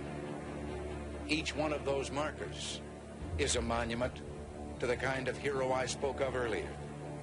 Their lives ended in places called Belleau Wood, the Argonne, Omaha Beach, Salerno, and halfway around the world on Guadalcanal, Tarawa, Pork Chop Hill, the Chosin Reservoir, and in 100 rice paddies and jungles of a place called Vietnam. Under one such marker lies a young man, Martin Treptow, who left his job in a small-town barber shop in 1917 to go to France with the famed Rainbow Division. There on the Western Front, he was killed trying to carry a message between battalions under heavy artillery fire. We're told that on his body was found a diary. On the flyleaf, under the heading, My Pledge, he had written these words: America must win this war. Therefore I will work, I will save, I will sacrifice, I will endure. I will fight cheerfully and do my utmost as if the issue of the whole struggle depended on me alone. We must realize that no arsenal or no weapon in the arsenals of the world is so formidable as the will and moral courage of free men and women. It is a weapon our adversaries in today's world do not have. It is a weapon that we as Americans do have. Let that be understood by those who practice terrorism and prey upon their neighbors. As for the enemies of freedom, those who are potential adversaries, they will be reminded that peace is the highest aspiration of the American people. We will negotiate for it, sacrifice for it. We will not surrender for it now or ever. We are Americans. I just got into the chat and I saw something that Sarah said that I loved. She said, I physically feel calmer after hearing President Reagan's voice. My whole body exhaled after being so riled up with the last hour of anarchy, chaos, and lies. That's beautifully said. That's beautifully said, Sarah. I agree. And that's why I play it. I get calmer. I like that, but I also get inspired. Because there are very few people in American history who have been as inspirational as Ronald Reagan. And that's the reason I'm gonna actually start to play a little bit more. That's kind of like the centerpiece. It's been open to my show for a long time. But there are other Reagan speeches, and then not just tear down this wall either, but just other incredibly inspirational moments from his inaugural addresses as well as his successes. And so we're going to have a lot more of those as time goes on in this live stream as well. So we are awaiting Senator Moreno. Hopefully the link is going to be okay. I got a message here about 12 minutes ago, but of course I was doing the live show, so I didn't see it until just a minute ago. They have the link and apparently are trying to connect right now. So hopefully we'll have Senator Moreno in just a moment. And until he does join, again, I don't mind giving you a little bit more of his extraordinary work last week with Keith Ellison, talking about this illegal immigration issue and exposing him, Ellison, the Attorney General of the state of Minnesota, as the incompetent or just completely hypocritical individual that he is, because he doesn't believe in enforcing law. The Attorney General is supposed to enforce laws. He's literally the top cop of the state, as the saying goes. But you know the drill. I gave this to you before, but just for those who didn't see it, here it is again. Thank you. Mr. Nisko, I'll start with you. Just a basic question, just to kind of level set. We can have the three of you just answer decently quickly. Do you think that people who are here in this country illegally, meaning they either entered illegally or overstayed a visa, should be deported? Yes, simple yes or no. The rule of law, yes. Mr. Ellison? Do they have an asylum petition pending? You get your microphone. If they have a pending asylum petition, I think it should be heard. If they have some basis for their presence in the country, I think ordinary due process should take place. Yeah, it's just from my perspective, simple. I'm not a big shot lawyer like you. Just a quick question. If you enter the country illegally or you overstay a visa, should you be deported? My simple answer is, sir, it depends. See, these people cannot give straight answers. You cannot give a straight answer and be a Democrat. It's just, it's antithetical to who and what they are, because they know they're being cornered here, and he is an attorney general and he must answer that, yes, the law must be upheld. So he gives, but he can't say that because it would betray the entire party. So he gives, it depends. No, it doesn't depend. You either believe in enforcing laws or you don't, right? Okay, so if somebody breaks into your home, should they be arrested for breaking and entering, or does it depend? It's an entirely different scenario. How's that? Because immigration is essentially a civil, and breaking into my home is a criminal matter. Oh, okay, gotcha. So if there's laws that should be enforced, so we shouldn't enforce civil violations? We absolutely should enforce them. But you just end of story. End of story. We should absolutely enforce them. So that means these people should be deported, right? I'm sorry, I keep interrupting because I can't stand listening to people like this. Senator Moreno crushed it. That it's a civil matter, so it's different. So if somebody you enforce civil matters. So if somebody commits a civil infraction, it shouldn't be enforced? It should be. Okay, so they should be deported. No, they should have due process that is associated with their petition. So again, for example, so the act of entering the country illegally, you think we should say, well, did you really do it or not do it? It's pretty obvious that they did, right? Well, I mean, it would depend on the facts of the situation. And then they might say, I just gave you the facts. They entered the country without permission. But Senator, what if they had a good faith basis to say they would be persecuted in their home country and subjected to real oppression there? Under international law, there are provisions for them to make a case. That's a phenomenal point. Mexico and Canada, do you consider those to be safe countries or no? Generally, I do, but there are certain generally you do? Well, I mean, I would just say this. You border Canada. Don't insult your neighbors to the north. No, I love my neighbors to the north. Well, so is it a generally safe country? Generally, yes. So then somebody seeking asylum could certainly be safe in Canada and Mexico, no? Now, so like if somebody, we do know. That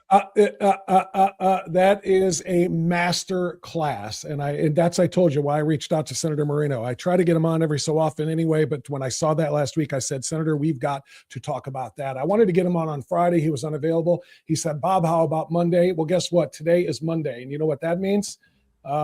Yeah, there he is. Senator Bernie Moreno joining us as promised here on Strictly Speaking Unfiltered. Good morning, Senator. How are you, sir? Good morning. Sorry for the casual attire. I took the day off with the grandbaby. You know what that's like. I got grandbaby duty today. So I don't know what that's like yet. I will at one that's point. right. That's right. You got to tell your son to step it up, get married, have a kid. It's the best. There's no rush, though. There's no rush. But I'm casual too, so it's all good. Senator, thank you for the time. That was the second time I played that clip. I know you tweeted about it. You pigeonholed him. It was such a phenomenal performance because he's the Attorney General of the state of Minnesota, the top cop. He has to be for law enforcement. He couldn't say, no, I don't believe in enforcing the law. He had to say, well, yeah, I believe in enforcing even civil law, and then he had to tap dance around why we shouldn't deport illegal aliens. I thought it was a perfect job of making him defend something that he, to expose his hypocrisy is what it did. Well, the reality is the main objective, Bob, is to point out that the Democrats are talking about Minnesota in terms of tactics. They don't like the tactics, the badging, the mask.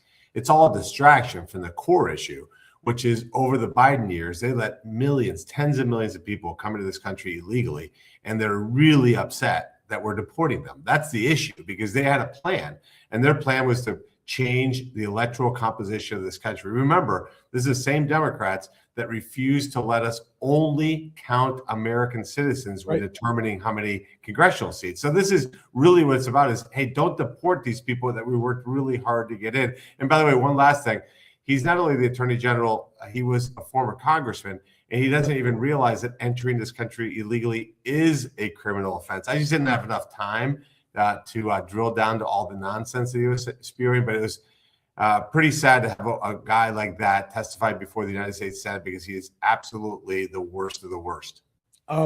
Do that for us, Senator, because you have time now. A lot of people on the left make that argument too. It's not a criminal, it's not a crime, it's not a criminal offense, it's a civil offense, it's a civil violation.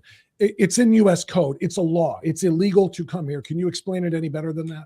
Yeah, so let's talk about two different circumstances. Number one, the one we see visually, which is people crossing the border illegally. We saw it tens of thousands of times a day. We forget that during Biden, we were seeing tens of thousands of people a day, the equivalent of a major football game every day coming across our border.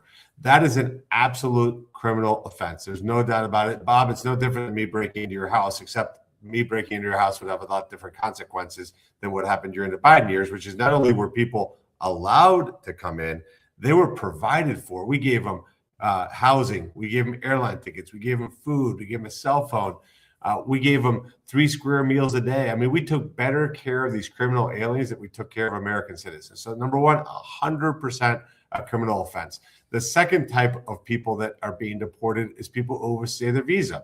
And that is a civil offense, which is, by the way, why it does not and should never require a judicial warrant.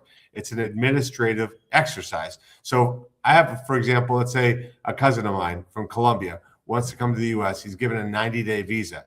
Well, it's a 90-day visa. That's exactly what that is. So if he stays 91 days, he's committing a civil infraction. And if you don't deport somebody that's committing a civil offense by overstaying their visa, then what's the point of having a visa? Why not just say, hey, anybody can come to the U.S.? So these are two different categories. Of course, people like to use these examples of, well, let's be compassionate. I agree. Let's be compassionate for the people who are willing to follow our laws, who have the respect for our country to do the things that we ask them to do, which, by the way, we got to remind ourselves, it's a privilege to be granted access to the United States of America. It's not a right. So that's what the left just fundamentally disagrees with, Bob. They're open border radicals. They don't believe in the sovereignty of this country. No, they don't. And he tried to pin, to use the asylum argument. What if they're seeking, asylum from persecution? And again, you cornered them, because the nation to the north of us, through which people come seeking asylum, and the nation to the south of us, which is the bigger one, they come through all of the time. And guess what? They have already left their nation that is persecuting them. They're in a safe nation now. Stay there. That's what the law says. It doesn't say you get to pick and choose which one you go to, right? Yeah, exactly. And of course, he pointed out that there's parts of Mexico that are dangerous. That is, first of all, there's parts of Minnesota that are dangerous because of him. But secondly, That has nothing to do with asylum. Asylum is not because you're in danger. Asylum is because you're being persecuted because of your political belief, your religion, some immutable characteristic. But like you said, that's not the case in Mexico. You could make the case in the Western Hemisphere of maybe prior to Maduro being captured, Venezuela, maybe Cuba, and maybe Nicaragua. But the reality is those people aren't coming directly from those countries. They're going through Mexico or Canada. So they should seek asylum there. And by the way, here's the other piece. The people that we're deporting, Bob, just so your listeners can understand this, we're deporting people who have filed fake asylum claims. They've gone through a process in which a judge has said, hey, look, I get you, but you're not an asylum seeker. You have to be deported, and are issued a final order of deportation and then are being deported. Those are the people that the protesters are standing up saying, no, you can't deport these people. They haven't gotten due process. They entered the country illegally, crime. They filed a fake asylum claim, crime. They failed to follow a final order of deportation, big time crime. And 3 strikes, and by the way, should have been even allowed in, out. That's the reality of what the Democrats are fighting against. Yeah, great point. And the judicial warrant part of that, and that's part of what we'll talk about in a moment on the DHS funding because of the expiration of this, not the expiration, but the appropriations bill wasn't passed because of the reforms to ICE that they demand. We'll come to that in a moment, but I want to play a clip for you, Senator, real quick. This was at the Munich Security Conference, and this is former Secretary of State and former First Lady and former Senator Hillary Clinton. And I want to get your reaction in response to this, Senator. I think we need to call it for what it is. Secretary There is a Clinton. legitimate reason to have a debate about things like migration. It went too far. It's been disruptive and destabilizing, and it needs to be fixed in a humane way with secure borders that don't torture and kill people. I think we need to call it for what it is. It's the second time I've done that this morning. I've played the wrong Hillary Clinton clip. I apologize. This is the real one.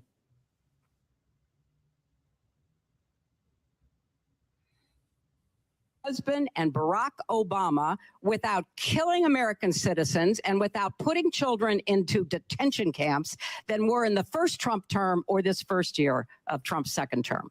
So I think it's important to look. So, Senator, that's what I wanted to get your reaction to. Apologies for the mix-up there, but she literally is flexing and bragging that Bill Clinton and Barack Obama deported more people than President Trump did. And apparently that was a good thing. But when deportations are happening now, it is a bad thing. Can you make any sense of that? Well, they're trying to rewrite the narrative because they realize that the American people are massively in favor of deporting criminal aliens because, Bob, obviously, it's common sense. So they're trying to respin the narrative. By the way, they're the ones that Obama that created the kids in cages. That was Obama. If an American citizen child, which shouldn't be an American citizen, that's a whole separate conversation because of birthright citizenship, has a criminal alien parent, the parent has a choice to say, well, of course I want to bring the child with me back to my home country. The left will call that as deporting an American citizen. It's so ridiculous a statement. You're keeping families together and they can be deported together. Now the Supreme Court's going to decide this year whether that child should have ever been considered an American citizen. You know where I stand? Absolutely not. The 14th Amendment says you have to have jurisdiction over that person. Clearly, by being a criminal alien, there's no jurisdiction that the government has. But look, what Clinton and Obama are trying to do is change the narrative from, of course, we always wanted secure borders. Of course, we didn't want wild, open migration, when in reality, they enabled it big time. And, that's a great point. And Senator, the other part of what she said is a part about, well, my husband did it and Barack Obama did it without killing anyone. And my response to that has been, that's because when deportations were happening under those presidencies, conservatives weren't out there getting in the face of law enforcement, boxing them in and attacking them and impeding and obstructing them to the point where something violent did happen, because we supported that. Why is it always that when Republican administrations are in charge, Democrats create chaos in order to come in and say, we are the people who, we don't have chaos when we're in charge? That's because we're not the ones creating the problems in the streets when Democrats, we'll go to work to try to win the next election. We don't go into the streets and create anarchy. Right, exactly. And look, there was something that came out of that same hearing that was really interesting. So the Mr. Lyons, who's the head of the acting head of ICE right now, talked about, well, why don't you cooperate with law enforcement? That's a legitimately common sense question. Like, if you're ICE and you're going into a specific area, why wouldn't you call the local police department, local sheriff, and say, hey, let's do this together. Here's what we're going to do. And he gave a great example. In Colorado, they went in to get some criminal aliens. By the way, Trenda Aragua members. These are the worst of the worst, Bob. These are not people who just shoot people. These are people that machete off body parts in front of their family members. Just savages, total and complete savages. They're going in to get them. Imagine what that operation would be like for those agents, how dangerous that's going to be. So they went and talked to the local police, let them know what was going on. Within minutes on social media, there was messages that went out detailing exactly what the operation is about, when it was going to occur. It put the officers in incredible danger. These are the reasons why ICE can't cooperate in many cases with these sanctuary city law enforcement departments, because they're on the side of the criminal aliens. Now, what should happen is what happens in Memphis, what happens in Texas, which is there is massive cooperation. By the way, what's happening in Minnesota now, because of Tom Homan insisted on it, because he shamed him into it, which is they do cooperate with ICE. And as a result, you're not seeing the kinds of paid-for protesting that occurs. This paid-for chaos, which is a previous hearing that we had. This is foreign billionaires, Bob, you'd be surprised, foreign billionaires that are funding these causes. Oh, yeah. Pay agitators. They spin people up. They put false narratives on social media. It is a pretty vile operation that's happening. Senator, I want to pivot to the DHS funding because, we know ICE is funded through 2029 by the One Big Beautiful Bill. What they are doing here by not getting the ICE reforms that they want and saying we're not going to pass the appropriations bill, they're defunding TSA, they're defunding FEMA, they're defunding, I think, air traffic controllers, a host of other really, really important agencies and departments that are going to harm the American people, all because they want ICE to basically be abolished. That list of 10 things that they're demanding, which each contains like subsections, so there's like 26 things that they want, essentially would make it impossible for Immigration and Customs Enforcement to operate and to do what President Trump and you and the Republicans who were given the trifecta and the mandate to do, which is to stage the largest deportation in American history. So what do we do now? We're not funding these important agencies all over this wish list of things that will never, ever happen. Well, so let's go through DHS very carefully because it's really important. So number one, the biggest part of DHS funding is FEMA. So right now, FEMA is shut down. FEMA is shut down because the Democrats are doing a political circus. That's why. You pointed out that ICE, because of the Working Families Tax Cut, is completely funded. It does zero effect on ICE. So FEMA is not funded. TSA is not funded. CISA, which is our cybersecurity agency, the one that prevents cyber attacks on our infrastructure, they're not funded. Secret Service is not funded. And the Coast Guard is not funded. Those are the agencies affected. Now, in there is Customs and Border Patrol and ICE, the two agencies that the radical left does not like. Again, they have total, complete funding to the end of the Trump presidency. Now, what is the effect? We had a DHS funding bill, the Republicans did, that was negotiated with Democrats, that actually lowered the funding levels for ICE and Border Patrol because we had already purposely pre-funded them earlier in the year. We also added body cameras and additional training. That was in our appropriations bill that the Democrats were for before they were against it. So this is a total circus to show the radical left that they're fighting. What the effect is going to be, who knows? This could go on a long time. From my vantage point, Bob, there is zero flexibility. We are absolutely not putting any limitations on what ICE can do in terms of going out and getting rid of these criminal aliens. Let's go through it. Number one, they say these people shouldn't wear masks. Okay, fine. Let's take the mask off and then make it a federal offense to dox any law enforcement officer, including politicians who do it, with maximum penalties. Of course, they'll never agree to that. Do you think these guys want to wear a mask? Of course they don't want to wear a mask. They have to for their own protection, the protection of their family.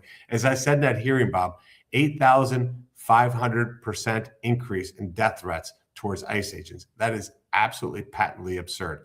If they want cooperation with The family part of it, if I may, Senator, the family part of that is just as important, maybe even more important, because I spent the first hour of my show day going from school to school to school to school, showing how all across the country, these teachers and teachers unions are encouraging the students to rally against ICE, to protest and say vile things. And anybody that disagreed with them got attacked. So can you imagine a student who is a child of an ICE agent or a Border Patrol agent trying to go to school, and people know who they are and know what their dad does for a living? I cannot even begin to describe the danger that those kids would be in. Yeah, Mr. Lyons talked about that during our hearing. It's actually very sad. We forget, we dehumanize these people. I shouldn't say we do. The radical left demonize these people. Chuck Schumer yesterday on the Sunday talk shows called them thugs. By the way, every one of them is a thug. So having that kind of blanket statement, they've called them the secret police, the Gestapo. Chris Quinn, the idiot editor of the Cleveland Plain Dealer, calls them Nazis. I mean, these are dangerous commentaries, because what happens is all it takes is one lunatic to hear that, say, well, if they're a Nazi, it's actually a righteous thing to kill them and their families.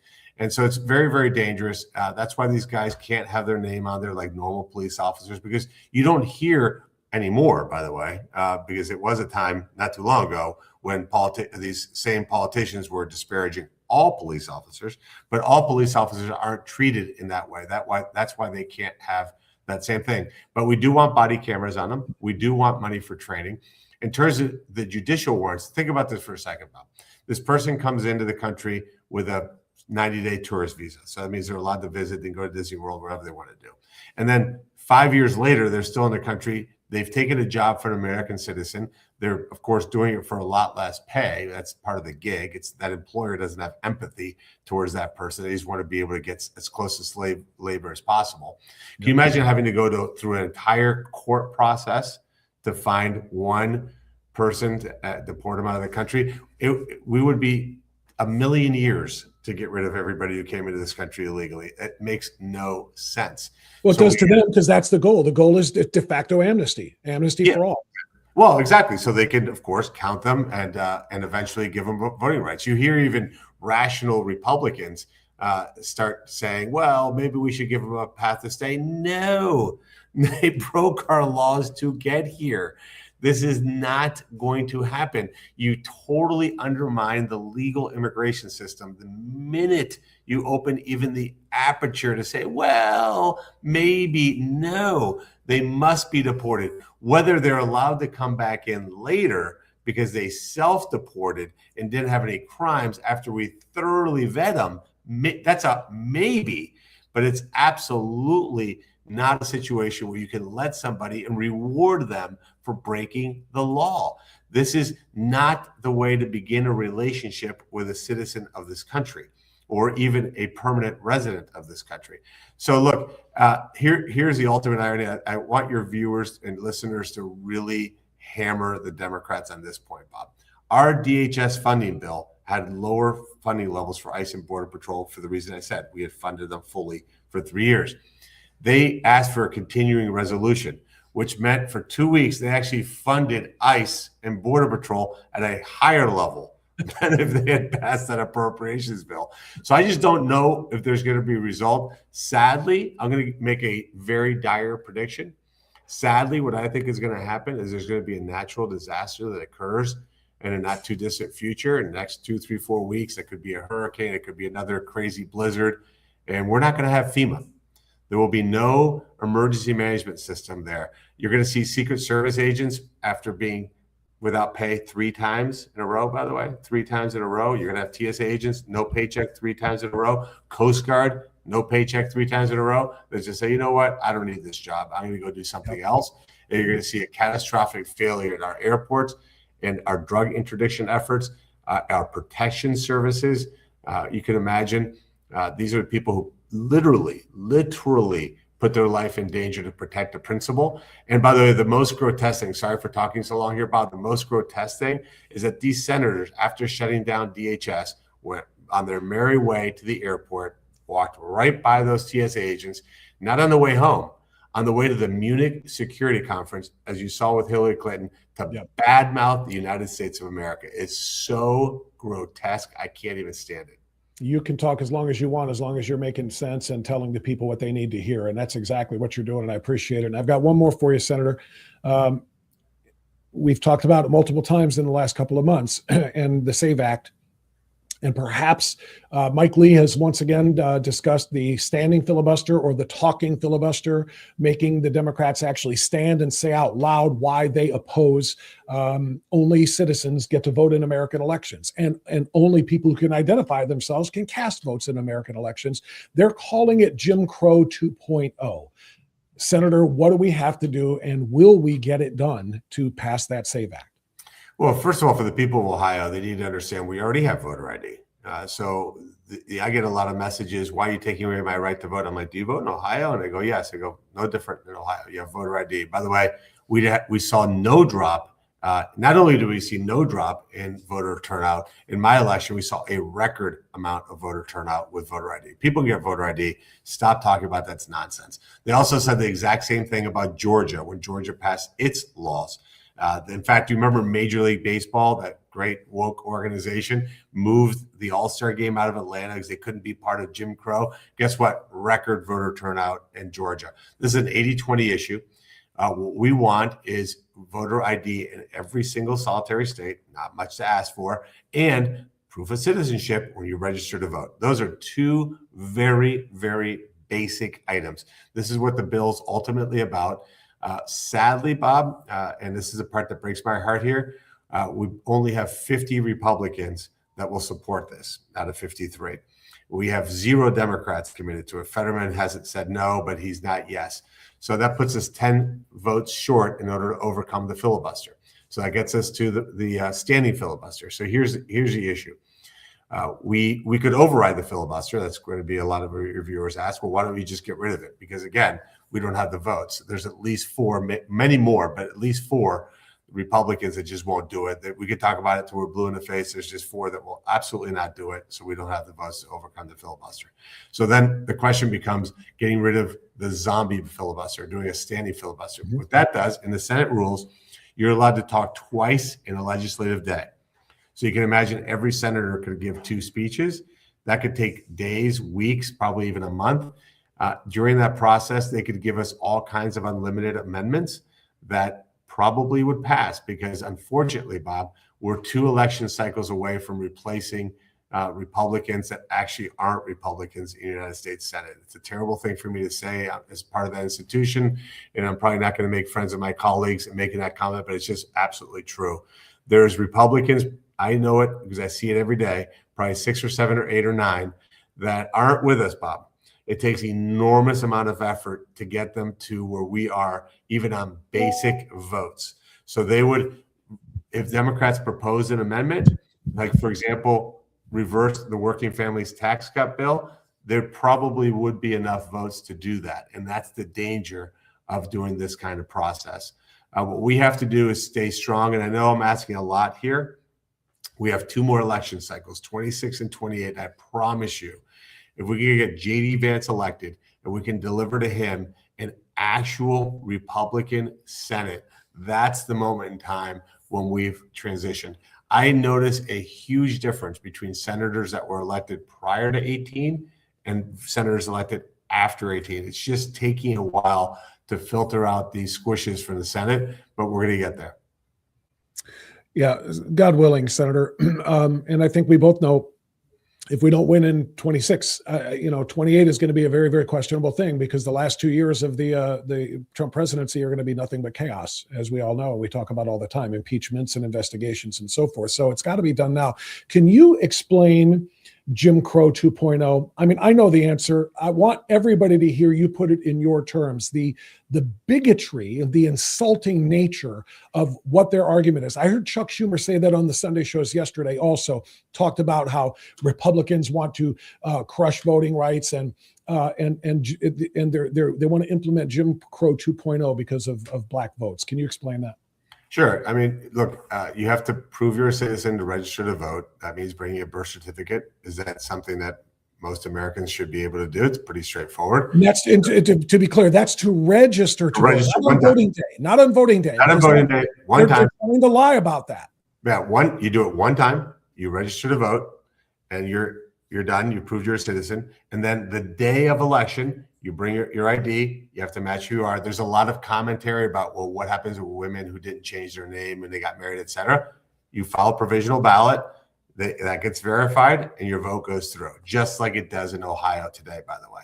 So those are two, not even lifts, by the way. Those are two very, very common sense things. So here's the Jim Crow 2.0 piece. They think that Black Americans and Hispanic Americans like me are just too stupid, too unable to actually walk to their car, get to a Bureau of Motor Vehicles, get a driver's license. We're just so inept that the great white saviors have to help us because we're so incompetent. That's the racism, Bob. It's the racism of low expectations. That somehow because you're Black or you're Hispanic, that you are unable to function as a normal citizen. This is the deepest and most cutting insult of the radical left. It infuriates me because it is so demeaning, Bob. There is nothing about my origin or some Black person's melatonin levels that prevent them from being a normal citizen of this country. By the way, remind your listeners, who probably don't need to be reminded, they know this. Who was the party that got rid of slavery? That would be Republicans. Who were the Democrats? Who are the people that started the KKK? That would be the Democrats. Who were the people that put in place Jim Crow laws? That would be the Democrats. So this is the ultimate hypocrisy. They haven't changed. And by the way, who are the people that want to bring people into this country to have low wages so that they can have modern day slavery? So they say, well, who's going to clean our kitchens and mow our lawns and cook our meals and watch our children?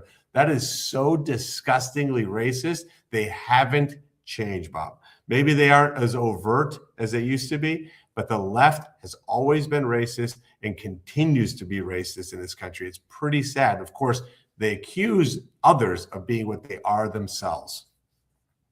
Yeah, I don't think there are too many insults that are worse than you are less than because of what you look like. And that's what they're saying. You are less than. We don't trust, we white Democrats don't trust that Black people who vote mostly Democrat can figure out how to get an ID because they're a little bit less able. They're a little bit less qualified, a little bit less capable of doing something that white people can do. I've never heard of anything quite as racist and bigoted as that. But I'll give you a quick data point that just it's fascinating. Look at your most liberal states in this country, the most liberal states, the ones that are like BLM, right? The ones that are just totally out there on the radical left. These are states like Vermont, the lowest population of Black people in America, Massachusetts, the same, Maine, California.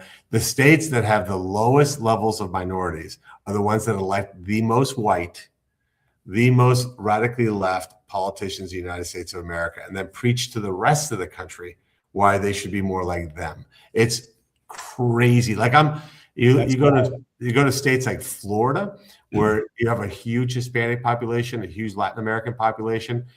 President Trump is enormously popular here. His actions are enormously popular. Deportations are enormously popular because these are legal immigrants like myself. And I said this at the hearing, that appreciate the fact that this country rewards people who follow the rules and punishes people who don't. It's that simple.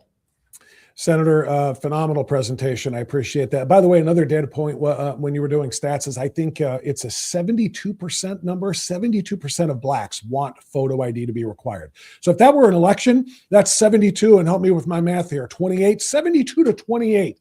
That's more than a landslide. They want photo identification to be required because they know they can do it. By the way, for whites and Hispanics, it's up like over 90%. So it is ridiculous that the Democrats continue to spin this lie that Black votes will be suppressed if we actually do pass the SAVE Act. Well, that proves otherwise. Look at Georgia. Pretty straightforward. Yep, it does.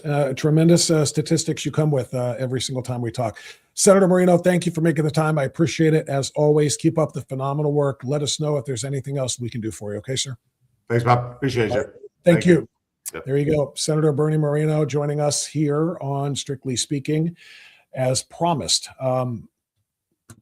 Phenomenal. I don't have a whole lot to add. We're already a little bit late anyway, so I can't, but I don't have a whole lot to add here. What I do want to add, though, is a reminder that today's episode was brought to you in part by our friends at Americans for Prosperity, one of our foundational partners. So proud to be working with and partners with Americans for Prosperity, because Ohio has everything that it takes to lead the nation, but we need the right policies to get us there. The Buckeye Blueprint is focused on building a bolder and better Buckeye state, moving Ohio from the middle of the Midwest to number one in the country for economic freedom, educational opportunity, and energy abundance, as well as a government that works for the people. If you believe Ohio can do better, join us and take action at buckeyeblueprint.com. That's buckeyeblueprint.com. All right, so proud to have them associated with us. And I should also remind you of this.